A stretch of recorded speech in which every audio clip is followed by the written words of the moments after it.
My name is Sarah Mitchell, and I need to tell you my story. It is not an easy story to tell. It is a story about love, mistakes, pain, and forgiveness. It is a story about how one bad choice can destroy everything good in your life. Let me start at the beginning. 10 years ago, I married my husband, David. He was my best friend from college. We met in the library one rainy afternoon. I dropped my books, and he helped me pick them up. We started talking, and we talked for hours. That was the beginning of our love story. David was kind, funny, and hardworking. He had warm brown eyes and a smile that made me feel safe. When he proposed to me on the beach at sunset, I cried happy tears. I said yes without any doubt. He was the love of my life. Our wedding was beautiful. My mother cried. His father gave a touching speech. All our friends danced and celebrated with us. I wore a white dress, and David wore a black suit. When we said our vows, I promised to love him forever. I promised to be faithful. I promised to stand by him through good times and bad times. I meant every word. We bought a small house in the suburbs. It had a red door and a garden with roses.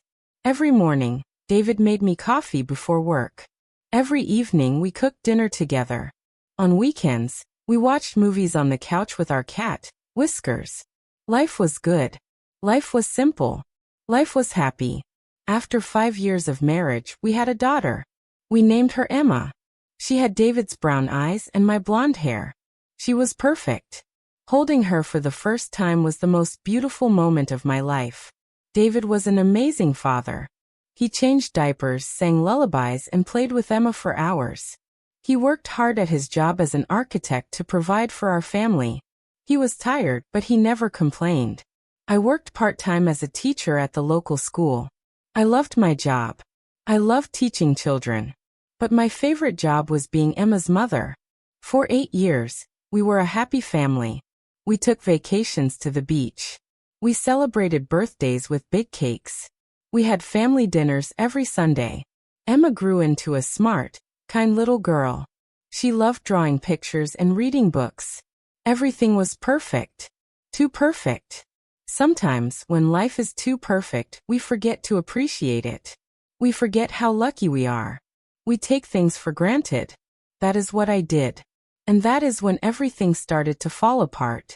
It started small. So small I didn't notice it at first. David started working longer hours.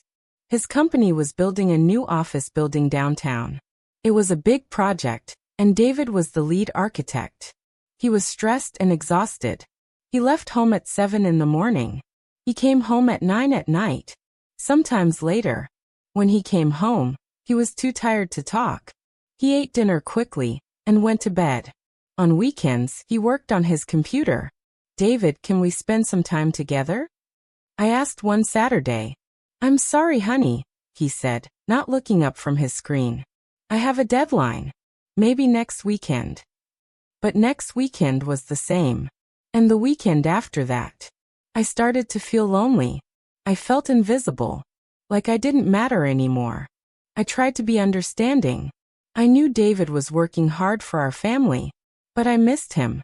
I missed talking to him. I missed laughing with him. I missed us. Emma missed him too. Mommy, why doesn't Daddy play with me anymore? She asked one night. I didn't know what to say. I felt angry. I felt neglected. But I didn't talk to David about it. I should have. Communication is so important in marriage. But I kept my feelings inside. That was my first mistake. At school, we hired a new teacher.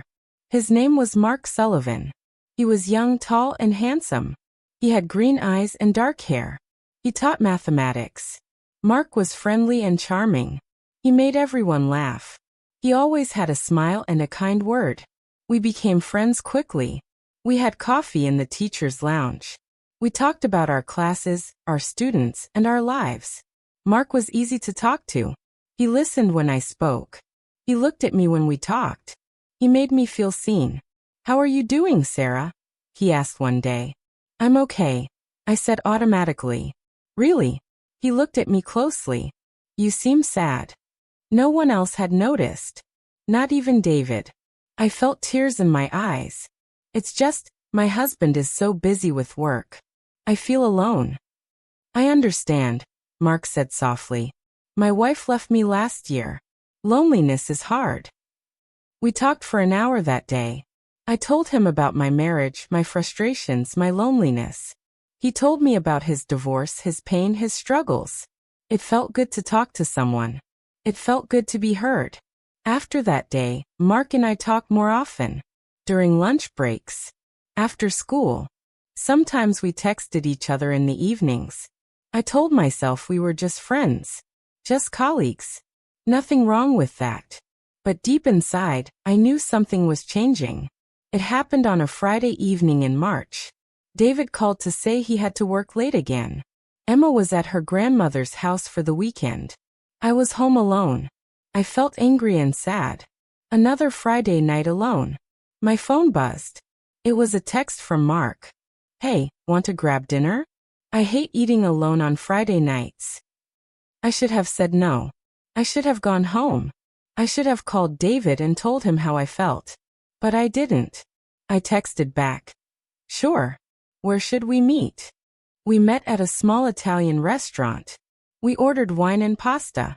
We talked and laughed. Mark told funny stories that made me forget my problems.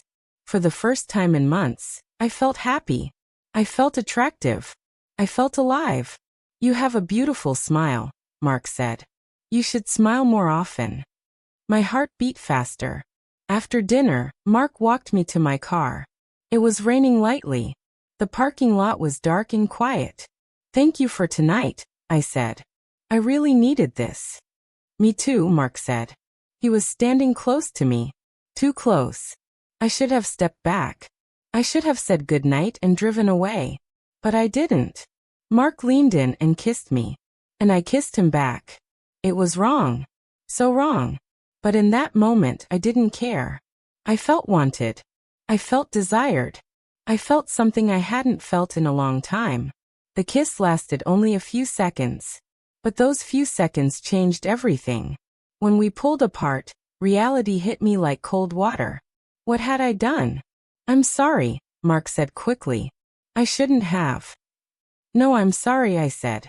I'm married. This was a mistake. I have to go. I got in my car and drove home. My hands were shaking. My heart was pounding. I had just cheated on my husband. I had just betrayed the man who loved me. The father of my child. My best friend. What had I done? That night I couldn't sleep. I lay in bed, staring at the ceiling, feeling sick. I kept thinking about David. About our wedding vows. About the promises I made. I loved David. I really did. So why did I kiss Mark? Was I that weak? That selfish? I felt disgusted with myself. When David came home at midnight, I pretended to be asleep. I couldn't look at him. I was too ashamed. The next morning I avoided him. I made breakfast and kept busy in the kitchen. Are you okay? David asked. You seem quiet. I'm fine, I lied. Just tired. The guilt was eating me alive. Every time I looked at David, I felt worse. I wanted to tell him. I wanted to confess. But I was scared. What if he left me? What if he took Emma away? What if I destroyed our family? So I stayed silent. That was my second mistake. On Monday, I avoided Mark at school. I ate lunch in my classroom. I left immediately after my last class. But Mark found me in the parking lot. Sarah, we need to talk, he said. There's nothing to talk about, I said. What happened was a mistake. It can never happen again. I can't stop thinking about you, Mark said. Mark, please, I said. I'm married. I love my husband. Do you? Mark asked. Because you don't seem happy. His words hit me hard. Was he right? Was I unhappy? I have to go, I said and got in my car. But Mark's words stayed with me. They planted doubt in my mind. Over the next few weeks, Mark and I kept talking. We told ourselves we were just friends. But we both knew it was more than that. We met for coffee. We texted late at night. We shared our feelings and our frustrations. Every meeting felt exciting and dangerous. like walking on the edge of a cliff. David was still working long hours. He didn't notice the change in me. He didn't see that I was pulling away. Or maybe he did notice, but he was too tired to ask. One evening in April, Mark and I met at his apartment. We told ourselves it was just to talk. But we both knew the truth. That night, I crossed a line I could never uncross. That night, I truly betrayed my husband. When I drove home at midnight, I felt like a different person. Like someone I didn't recognize. Someone I didn't like. I had become a cheater. A liar. A betrayer. The next 3 months were the darkest of my life. I was living 2 lives. At home, I was Sarah the wife and mother. At school, I was Sarah the woman having an affair. I became an expert liar. I lied about where I was going. I lied about who I was with. I lied about everything. I'm going grocery shopping, I would tell David, and then meet Mark. I have a teacher's meeting, I would say, and then go to Mark's apartment. The lies came easily. Too easily. At home, I felt like a ghost. I smiled at David, but my smiles were fake. I hugged Emma, but my mind was somewhere else. David could feel something was wrong. Sarah, is everything okay? He asked one night. You seem distant. Everything is fine, I lied. Just stressed about work. Maybe we should take a vacation, David suggested. Just the 3 of us. We haven't spent quality time together in months. That sounds nice, I said, but I didn't mean it. I was too deep in my affair to think about saving my marriage. Mark made me feel young and free. With him, I didn't have to worry about bills or responsibilities. We just had fun. But the guilt never went away. It was always there, like a heavy weight on my chest. Every time I looked at Emma, I felt sick. What kind of mother was I? What kind of example was I setting? Every time David kissed me goodnight, I wanted to cry. I knew this couldn't continue. I knew I had to choose. But I was too scared to choose. Everything fell apart on a Tuesday in July. I was supposed to meet Mark after school. But Emma got sick at school, and I had to pick her up early. I texted Mark. Can't make it today. Emma is sick. I took Emma home and put her to bed. She had a fever, but nothing serious. That evening, David came home early. It was only 6 o'clock. Surprise, he said with a smile. I finished my project. I took the rest of the week off. I thought we could spend time together as a family. My heart sank. This was the moment I had been waiting for. David was finally paying attention. He was finally making time for us. But now all I felt was panic. That's great, I said, trying to smile. David hugged me. I'm sorry I've been so busy, he said. I know I've neglected you and Emma. But that's going to change. I promise. I felt tears in my eyes. But not happy tears. Tears of shame and guilt. Later that evening, after Emma fell asleep, David and I sat on the couch. I've missed this, David said, holding my hand. Just being with you. Me too, I whispered. My phone buzzed. A text message. Without thinking, I checked it. It was from Mark. Miss you already. Can't wait to see you tomorrow. Love you. My blood turned cold. David saw my face change. Who is that? He asked casually. Just a colleague. I stammered, putting my phone down. But David's expression had changed. He looked suspicious. Can I see? He asked. What? No, it's nothing. But David already reached for my phone. I tried to pull it away, but it was too late. David read the message. The room went silent. I watched the color drain from David's face. I watched his expression change from confusion to shock to pain. Who is Mark? He asked quietly. David, I can explain. Who is Mark? He raised his voice. I had never heard David yell before. Never in 10 years of marriage. He's a teacher at school. I said, my voice shaking. And why is he saying he loves you? David's voice broke. I couldn't speak. Tears ran down my face. David scrolled through my messages with Mark. His hands were shaking. I watched his heart break in real time. How long? He asked, not looking at me. David. How long, Sarah? He was crying now. 3 months, I whispered. David dropped my phone like it burned him. He stood up and walked to the window. His back was to me. The silence was deafening. Did you? He couldn't finish the question. I knew what he was asking. Yes, I whispered. David made a sound like a wounded animal. He put his hands on his head. How could you, he said. How could you do this to us? To Emma? To me. I'm sorry, I sobbed. I'm so sorry. Sorry. David turned to look at me. His face was wet with tears. You're sorry? You destroyed our family and you're sorry. David, please. Get out, he said. What? Get out. He pointed to the door. I can't look at you right now. Just get out. I stood there frozen. Please, David, let me explain. There's nothing to explain, David said. His voice was cold now. Empty. You cheated on me. You lied to me. You broke your vows. What else is there to say? I love you, I said desperately. David laughed bitterly. You love me? Is that what you call this? Love? I had no answer. Leave, David said again. Before Emma wakes up. I don't want her to see this. With shaking hands, I picked up my purse and car keys. I walked to the door. Before I left, I turned back. David. But he had already turned away. I left my house, my home, my family. I had destroyed everything. I drove to my mother's house. It was late, but she let me in. She took one look at my face and knew something terrible had happened. What's wrong? She asked. I told her everything. About the affair. About David finding out.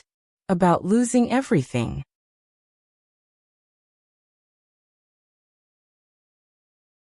My mother was disappointed. I could see it in her eyes. But she didn't turn me away.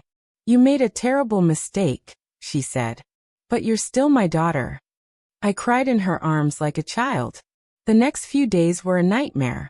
David wouldn't answer my calls. He wouldn't respond to my texts. I ended things with Mark immediately. It's over, I told him. This was all a mistake. Mark was upset, but I didn't care. I realized I never really loved him. I was just using him to fill the emptiness in my life. What I had with David was real love, real partnership, real commitment. And I had thrown it all away. After a week, David finally agreed to meet me. We met at a coffee shop. He looked terrible. He had dark circles under his eyes. He had lost weight. How's Emma? I asked immediately. She keeps asking for you, David said. I told her you're visiting Grandma for a while. Fresh tears fell from my eyes. Can I see her? Not yet, David said. I need time to figure things out. David, please, I begged. I know I hurt you. I know I made a terrible mistake. But please give me another chance. Let me fix this. How can you fix this, Sarah? David asked. His voice was tired. How can I ever trust you again? I'll do anything, I said. Counseling, therapy, whatever it takes. I love you. I love our family. Please don't give up on us. David was quiet for a long time. I don't know if I can forgive you, he said finally. Every time I close my eyes, I see you with him. It's killing me. I understand, I said. I hate myself for what I did. If I could go back and change it, I would. But you can't, David said. What's done is done. David filed for separation, not divorce. He said he needed space to think. I moved in with my mother. Every day felt like torture. I missed Emma so much my chest physically hurt. After 2 weeks, David finally let me see Emma. We met at a park. When Emma saw me, she ran into my arms. Mommy, I missed you so much. I missed you too, baby, I said, holding her tight. David watched us from a distance. I could see the pain in his eyes. For the next month, I saw Emma twice a week. Each visit was supervised by David. It was awkward and painful, but I was grateful for any time with my daughter. I started seeing a therapist. Her name was Dr. Chen. She helped me understand why I had the affair. You felt neglected and lonely, Dr. Chen explained. But instead of communicating with your husband, you looked for validation elsewhere. I know, I said. I was selfish and weak. You made a mistake, Dr. Chen said. But mistakes don't define you. What matters is what you do now. I also started attending a support group for people who had affairs. Hearing other people's stories helped me feel less alone. One woman said, I destroyed my marriage for someone who meant nothing. I lost everything for a temporary feeling. Her words hit me hard. That was exactly what I had done. I wrote David a long letter. I poured my heart out on paper. Dear David, I know words cannot undo what I did. I know I hurt you in the deepest way possible. But I need you to know the truth. I was lost. I felt invisible. I felt like I didn't matter anymore. But that's not an excuse. I should have talked to you. I should have told you how I felt.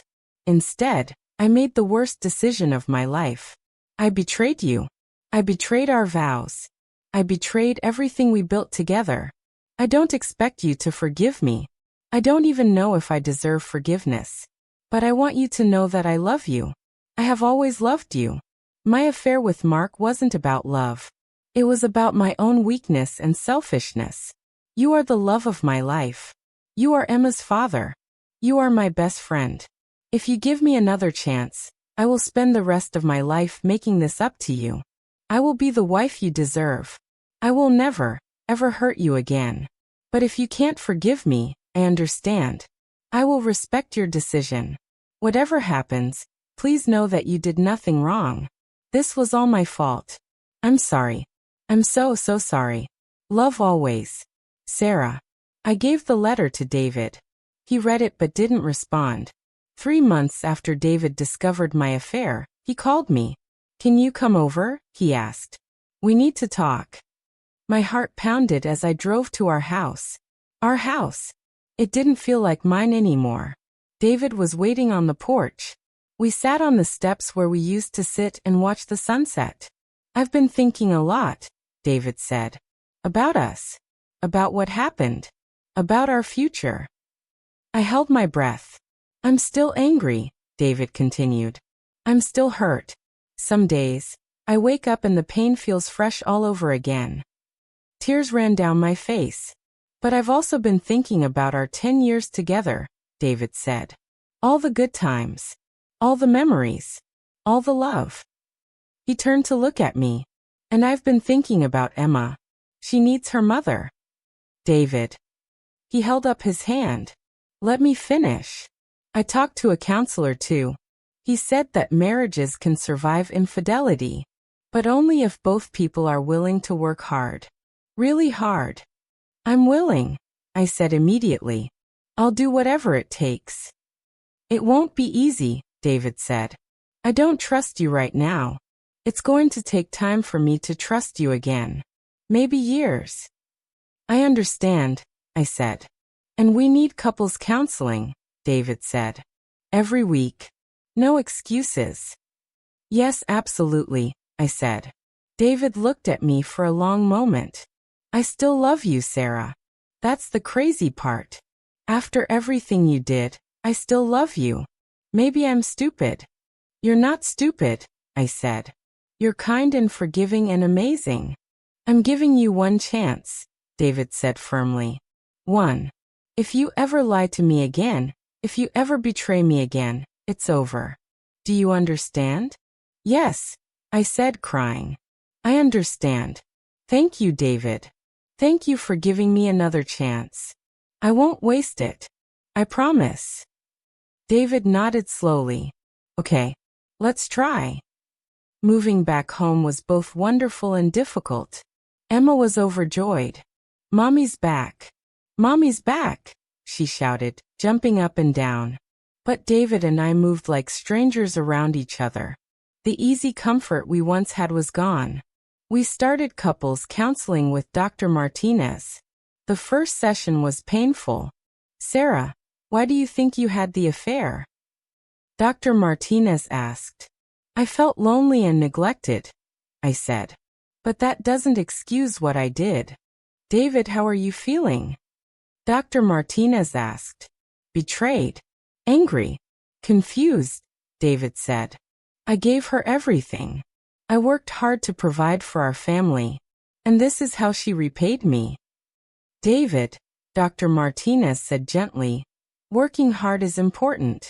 But a marriage also needs emotional connection. When was the last time you and Sarah had a real conversation? David thought about it. I don't know. Months ago? I'm not excusing Sarah's affair, Dr. Martinez said. What she did was wrong. But let's talk about how you both let your marriage deteriorate. It was hard to hear, but it was true. We had both stopped trying. Over the next months, David and I worked on our marriage. We went on date nights. We talked about our feelings. We spent time together without Emma. It was awkward at first. David was guarded. He didn't hold my hand. He didn't kiss me. But slowly, very slowly, things improved. I was completely transparent. I showed David my phone anytime he asked. I told him where I was going. I called if I was running late. I left my teaching job. Being at the same school as Mark was too painful for both of us. I found a new job at a different school. A fresh start. David reduced his work hours. He realized that providing money wasn't enough. His family needed his time and attention. We started having family dinners again. Game nights. Movie nights. Emma was happy. She didn't understand what had happened, but she knew Mommy and Daddy were together again. 6 months after I moved back, David held my hand for the first time. It was during a movie.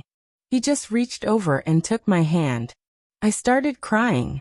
What's wrong? David asked. Nothing, I said. I'm just happy. Thank you for not giving up on us. I'm not going to lie, David said. Some days are still hard. Sometimes I still think about what you did, and I get angry. I know, I said. I'm sorry. I'll always be sorry. But I made a commitment, David said. When I married you, I promised to love you through good times and bad. This is definitely a bad time. But I'm keeping my promise. A year after my affair ended, David and I renewed our vows. It was a small ceremony. Just our families and close friends. We stood in our backyard, holding hands. Sarah, David said, this past year has been the hardest year of my life. You broke my heart. You shattered my trust. There were days I didn't think we would make it. I felt tears on my face. But you fought for us, David continued. You showed me through your actions that you were truly sorry. You were patient with me. You were honest with me. You proved that you wanted to save our marriage. He squeezed my hands. So today, I want to make new vows. I promise to love you. I promise to communicate with you. I promise to never let our marriage become second priority. And I promise to forgive you. Truly forgive you. Not just with words, but with my heart. It was my turn. David, I said, my voice shaking. I made the worst mistake of my life. I hurt the person I love most in the world. I broke your trust. I broke our family. I took a deep breath. But you gave me grace. You gave me a second chance I didn't deserve. You chose to fight for our marriage when you could have walked away. I make new vows to you today, I continued. I promise to never betray you again. I promise to always communicate with you. I promise to never take you for granted. And I promise to spend the rest of my life being the wife you deserve. Emma brought us new rings. We put them on each other's fingers. When David kissed me, it felt like coming home. It has been 6 years since my affair. 6 years since I almost destroyed my family. David and I are stronger now than we ever were before. Our marriage isn't perfect. No marriage is. But it's real. It's honest. It's built on communication and trust. We still go to counseling occasionally. When we hit rough patches, we talk about it instead of letting problems build up.